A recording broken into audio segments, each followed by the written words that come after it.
उनने अपने शौक पूरे करने। ध्यान से देखेंगे, trade payables turnover ratio, trade payable turnover ratio.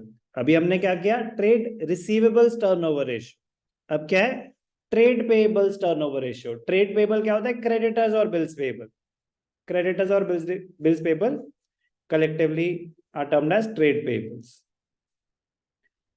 Trade payables turnover ratio, inventory को कंपेयर किया था कॉस्ट ऑफ आरएफओ से। डेटर्स, ट्रेड रिसीवेबल्स को कंपेयर किया था क्रेडिट आरएफओ से। ट्रेड पेबल्स कौन है काव्या, ट्रेड पेबल्स कौन है?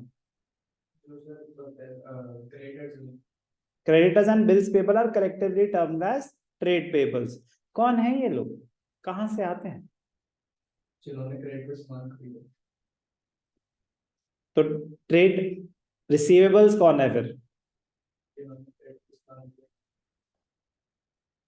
नो, ट्रेड पेबल्स होते हैं जिनसे हमने क्रेडिट पे सामान खरीदा है। सब मैं वही तो कह रहा था, उन्होंने दिया हमने लिया। अकाउंटिंग हम अपनी कर रहे हैं उनकी? क्वेश्चन, अपनी कर रहे हैं। तो हमारी बुक्स में ट्रेड पेबल्स आए तो हमने किसी से क्रेडिट पे सामान खरीदा। तो इनको किससे कंपेयर करना चाहिए, कॉस्ट ऑफ आरएफओ या आरएफओ या कुछ और? इनको तो कंपेयर करना चाहिए परचेजेस से। ये तो परचेजेस की वजह से क्रिएट हुआ है ना, इनका आरएफओ से क्या लेना देना? ये तो वो सामान को रिप्रेजेंट कर रहे हैं जो सामान आपने खरीदा, वो भी किस पे, क्रेडिट पे। तो इनको किससे कंपेयर करना चाहिए, क्रेडिट परचेजेस से।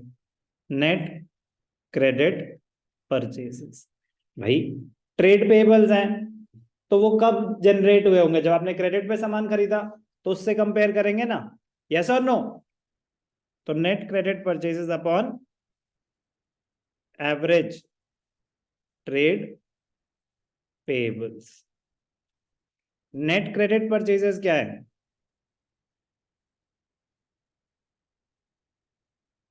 Total purchases minus purchases return minus cash purchases. Purchases return को प्यार से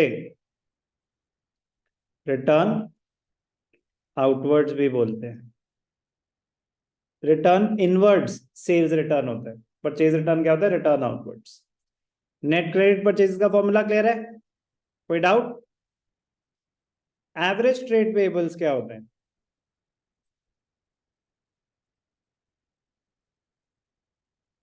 opening trade payable plus closing trade payable divided by 2। Trade payable क्या होते हैं, क्रेडिटर्स, नीचे लिख देता हूं, क्रेडिटर्स प्लस बिल्स पेबल। तो ओपनिंग ट्रेड पेबल्स क्या हो जाएंगे, opening creditors plus opening bills payable. Closing trade payables क्या हो जाएंगे, closing creditors plus closing bills payable. एक ही वैल्यू है तो सिर्फ वही एग्जिस्ट करता है। कोई डाउट? वो सब रूल सेम कि क्रेडिटर्स है सर, बिल्स पेबल नहीं है, तो बिल्स पेबल 0 है। दोनों वैल्यूज है उनकी, ओपनिंग क्लोजिंग, आप एवरेज निकाल दो। सर वैल्यू भी एक ही गिवन है, दोनों वैल्यूज गिवन नहीं है, तो वही एवरेज है। बात समझ आई? वो सब रूल सेम है। Formula, net credit purchases divided by average trade payables. तो ये रेशियो आपको बता रहा है कि भाई साहब आपने जो क्रेडिट पे सामान खरीदा, कितनी बार वो रोटेशन हुई कि आपने क्रेडिट पे सामान खरीदा, पैसे दे दिए, फिर खरीदा, फिर पैसे दे दिए। तो ऑन एन एवरेज आपके क्रेडिट परचेजेस रहती हैं 1,00,000 और आपका ट्रेड पेबल्स टर्नओवर रेशियो है 5 टाइम्स, तो आपने क्रेडिट परचेजेस 5,00,000 करे इस साल में। इसका मतलब ये होता है, ओके, कितनी बार रोटेशन हुई क्रेडिटर्स की, आपने खरीदा पेमेंट करी, खरीदा फिर पेमेंट करी। तो वो कंपेयर करना चाहता है कि आप कितना क्रेडिट टाइम देते हो और कितना क्रेडिट पीरियड लेते हो। जब आप क्रेडिट पे सामान बेच रहे हो तो आपने कितना टाइम दिया लोगों को पैसे देने के लिए, आप लोगों को दे रहे हो 50-50 दिन, आप खुद अवेल कर रहे हो 20 दिन, तो फिर गलत कर रहे हो। आप भी पूरा टाइम यूटिलाइज करो ना, पैसा आपके पास पड़ा रहेगा, उसको बिजनेस में यूज करो।